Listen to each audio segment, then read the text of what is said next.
యెషయా గ్రంథం 60:22 తగిన కాలంలో దేవుడు హెచ్చిస్తానని వాగ్దానం చేస్తూ ఉన్నాడు.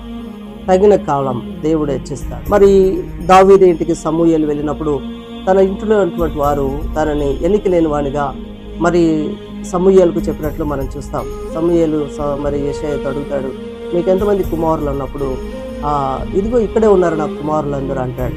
కానీ ఇంకా ఎవరైనా ఉన్నారా అంటే ఉన్నాడు ఒకడు చిన్నవాడు, వాడు గొర్రెల కాపరి అని చెప్తాడు. కానీ పరిశుద్ధ గ్రంథం తెలియజేస్తుంది, దేవుడు మనిషి రూపాన్ని చూడడు కానీ మనిషి హృదయాన్ని చూస్తాడని గ్రంథం తెలియజేస్తుంది.